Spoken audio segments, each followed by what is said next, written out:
I didn't think that it was going to be successful or that it was a generational company. So my deal with myself is that I will use money to learn about creating a business. And if the company fails, I still did not lose any net worth. My net worth will increase, but it wouldn't decrease. Hello everyone, from today, I'm gonna start a solo founder series talking about every year of the entrepreneurial journey so far. My goal is to create almost like an autobiography for all the years that I started founding this startup. I think as time goes on, my memories of the past will become fuzzier and fuzzier, and it will be tainted by the future success of the company. I hope so. So it's important that I write down or record these things even to myself. And in these videos, I will also talk about the big decisions that I make that maybe at the time were difficult because they're uncommon, but then afterwards, they were some of the best decisions I made. One of the big decisions I made was I did not have a co-founder. Now, to tell you the backstory, I actually had or was going to have a co-founder. And I paired up with this person. That's my friend. We met through friends of friends, and we also play online poker. And so we started brainstorming about this idea, or I was the idea person and he's supposed to be the CTO about 2 or 3 months before. And so we agreed to meet up every Sunday. So one of the Sundays, which is that early April, the night before, we were all playing online poker until 2 or 3 a.m. So both of us were not on top of it, but I was very passionate about it. So we still are meeting at Sunday morning. And that was the call that basically made it clear that we were not a good fit. The startup is trying to build a investment management software for private equity firms or for real estate general partners. And the first thing I want to build is building the ability to upload documents, aka share their K1s with the LPs. That's like literally the only thing I want to build. And that's what I want to build. And so to me, I could build it or he could build it, because I was also technical. And we spent about 2 hours kind of talking about why do you want to share all the documents to all the LPs at once, as opposed to creating a folder for every LP. And then I remember spending about an hour just like explaining how this thing works. And it's very clear, maybe from the poker, that he was not bought in. It was very clear that he's not that passionate about it. And he did say at the end, it seems like you are more passionate about this project than I am. And that taught me that it was very clear that there's so much idea in my mind, and to bring someone that's not bought into the vision is going to be a grind. So afterwards, I was almost a little bit indignant. I'm like, dang, that was the simplest task I could ask for. And if that took about 2 hours to discuss, imagine some of the biggest problems in the startup's life. So I felt indignant. I went on Upwork. I posted a job posting. And later that day, we created a GitHub repo. So you can argue that the company literally started the first line of code because of the hangover of poker and after a quote unquote, a pretty, non-dramatic breakup, because we never wrote any line of code. We barely brainstorming. It was always my idea, and there's no concrete work ever being produced, right? There's no paperwork being signed. There's nothing. There's just no entity whatsoever. So 2020, April, that's when I wrote the first line of code, and that's how it started. So 2 days later, I went to Costco and bought myself a MacBook Air. This is during COVID time. So that is the company's laptop and my work is work. The second decision I made that is critical during that year is I did not quit my job. So I still was an engineer manager at a big tech company. That turned out to be one of the best decisions I ever made in my professional career. The reason that I did not quit my job, which is very unusual at the time, was that for me, the calculus goes as follows. My biggest strengths are that I am hardworking and I make a lot of money at the time. That's literally my only strengths.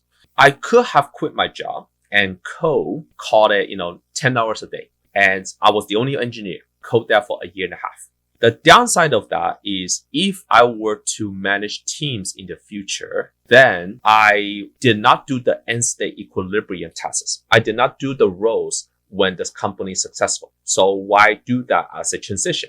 I was never gonna code if the company is successful. So why start coding now? The other con of quitting and coding on my own is I wasn't like the best engineer, in my opinion. I think there are way better engineers than I am. I did become a staff engineer and engineering manager, but I know deep in my heart, I was not the most technical person. And this is the combination of like knowing some of the smartest people in the world. They are my close friends. So I know my limits, but I know I was very good at managing and delegating and just, getting things done as a proxy.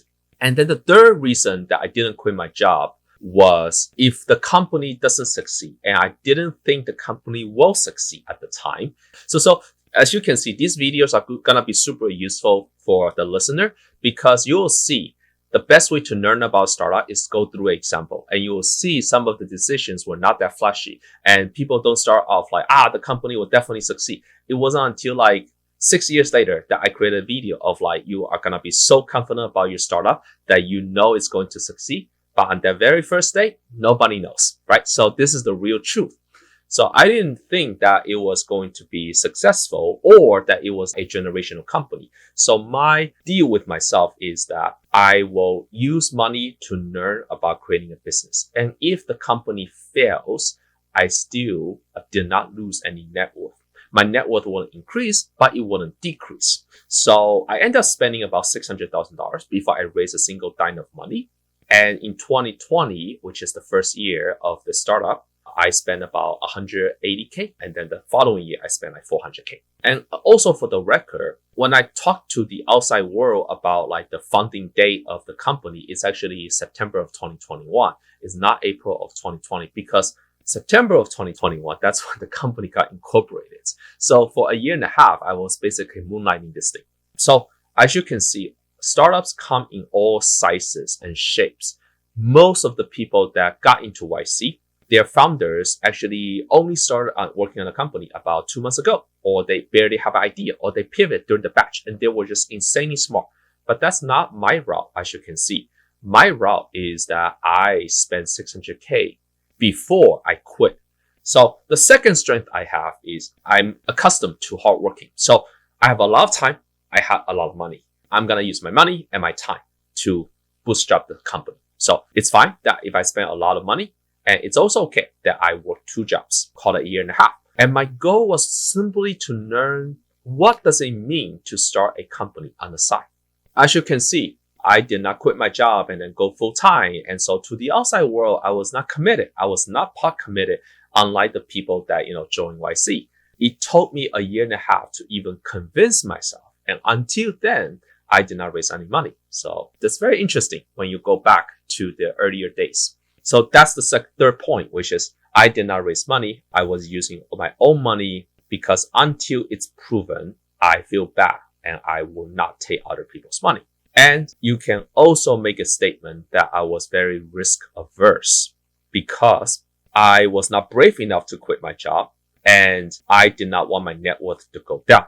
This is actually really interesting, because that year, toward the end of that year, there were a lot of folks from the big company that I was working at that quit their jobs, that went on to raise money, a ton of money, by big firms. They post on LinkedIn. And there were multiple examples of that. Like my previous company was a great company. So a lot of people left and started their entrepreneurial journey. And I remember thinking to myself, am I the stupid one? Because I stay in the job. I spend my own money. I was not flashy. I could not post on LinkedIn whatsoever. I could not post on LinkedIn because the company knows, but it's not like the rest of the company knows. Like the HR knows, my manager knows, but it's not like all my coworkers knows. That was such an unorthodox decision. And sometimes I question, am I being too not brave? By the way, my path is definitely not common, because even when I got into YC, a lot of people quit their jobs and have only started working on this idea and they got in. And I also quit my job when I applied at the time, definitely. But for a year and a half, I did not quit. And I spent $600,000 of my dollars. Now, at this point, people might also ask, Perry, you could argue that you are not brave, but you can also argue that you are brave, that you don't mind spending money on things. And so that's why I will say, yes, I felt pretty strongly about the startup that I did not mind spending money. Let me bring out one more lesson I learned during that year, which is we hired these folks from Upwork. So they were not like the best engineers. And during that first year, only one person left. And that's like one of my greatest hires and one of the luckiest and best hires, if not the best hire. Like, I'm so grateful. But like, we hired probably like 7, 8 people and one person left. But that turned out to be literally the best hire. So I was very happy about that transition. So the lesson I learned is you're gonna filter through so many like crap, but then you're gonna find this diamond in the rough. It was crazy good. I think that's just like the stars are aligned. I got lucky. But without that other 7 people, and those people were pretty good too. Like, it's not like they all suck. Like, a couple of them actually stayed for 2 years before we realized that, like, hey, their skill set couldn't keep up with the next generation. So as a founder, you almost have to like step up. Initially, nobody believed you. The point I was trying to make is because I did not quit my job, you can imagine none of the employees took this thing seriously. And even the best hire we have, they were just like, oh, I'm going to work part-time and this is a great opportunity for me to work part-time, because they just quit their previous job and they turn out to be a generational talent. It's very weird, actually. It's super weird. Meaning that, like, as an employee at the time, I will feel like, yo, this founder doesn't even believe in the company. He's not quitting. So why am I working hard? So any company can start it that way. It's scrappy as hell. I couldn't even believe how we made it, because the early days were just that messy, that like non-convincing. I did not believe it. I'm sure other people didn't believe. We did not offer any equity. There's no incorporation. And then the last one is the first project I told the contractors to do. It had no concept of an investment management software. And so because I'm in charge, I had no co-founder. And my task on Upwork, the very first post, is implement a document uploader. And so they thought I was like trying to do a competitor to Dropbox. They thought that like, oh, I just need to upload. There's no login. There's no sign up. Literally just do this task, not even a project, do this task, but we create a GitHub account. To this day, I still believe I'm pretty good at getting things done through managing, because I did not sell them on the long-term vision and nobody will have believed the long-term vision. But I gave them enough of a medium short-term vision that like, this is what we're going to, and this is the first task you should complete. And as long as they do them, almost like out of like proving themselves, they are surprised to learn that I have the long-term vision, which I do. It's just never been verbalized initially.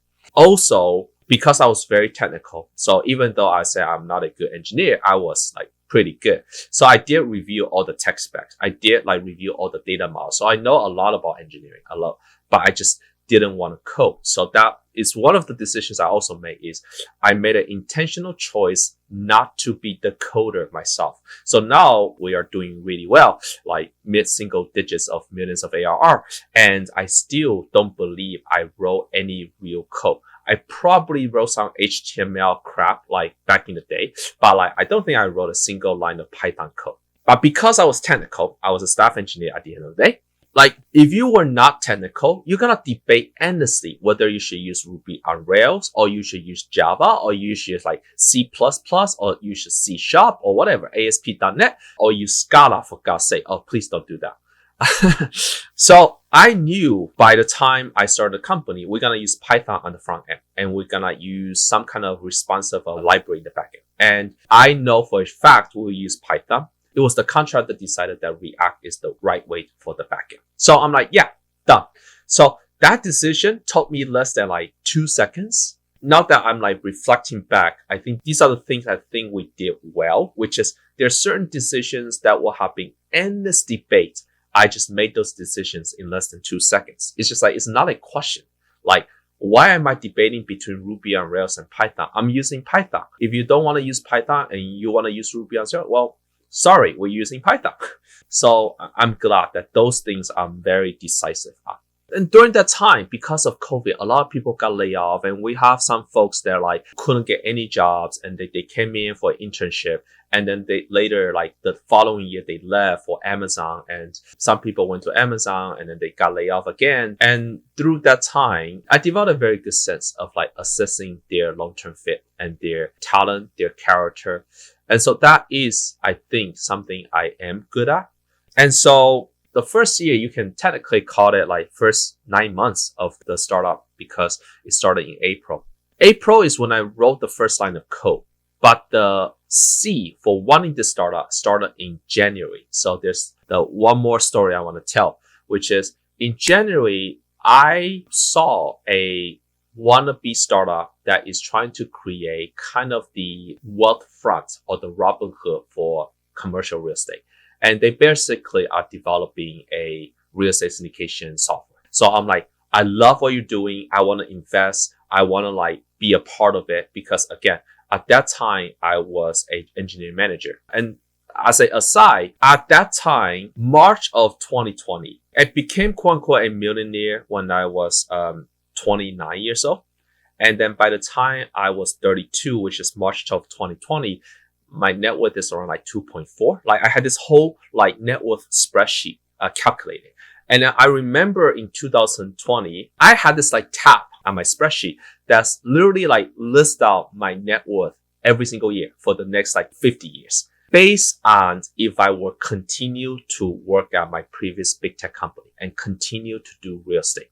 So I did get lucky because the previous company went IPO and I learned a lot from the previous company. I really, really like the coworkers. A lot of those coworkers end up investing in the startup later on. So I list out this whole net worth thing. So I said, okay, 2.4 is plenty. I don't mind, not increasing my net worth because I see the future. Because if I were to continue without a startup, working my W-2 job, this is my future for the next 50 years. And it's a very comfortable life, and by the time I'm 45, I have enough to retire, more or less, not exactly, but that's kind of the trajectory I went on. And I was doing a lot of syndications and I was doing a lot of real estate. And so the company itself is like the best combination for real estate and my tech background. So going back to the story, in January, I saw the startup that was doing something similar in syndication. So I really liked it. I flew to San Francisco to meet up with him. And during the meetup, it was pretty clear to me that the company is about to die. And their CTO is just like an okay engineer. And I checked out the website. It was buggy as F, right? So I'm like, sorry, I do not want to invest. And they were trying to apply for this like accelerator, not YC, but another like incubator program by some like VC firm. They did not get it, but they really want me to invest. And at the time, I had quite a bit of money, so I was really tempted to invest.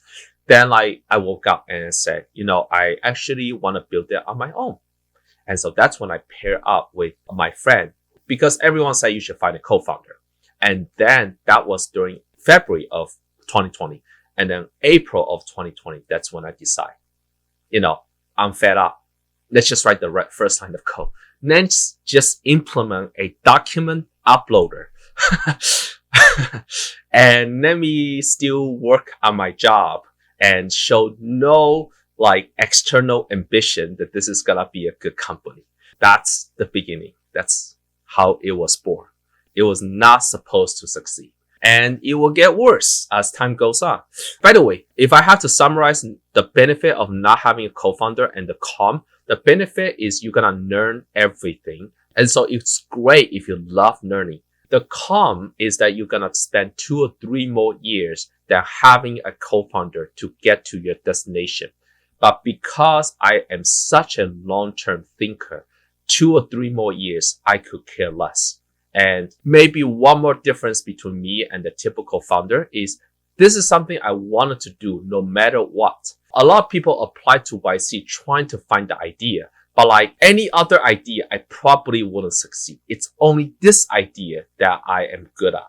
So I know very much about the subject. I know very much this is what I want as a subject of the startup. If you ask me to do any other type of startup, I will not have been as committed. And even when I'm pot committed, I did not show signs of being pot committed.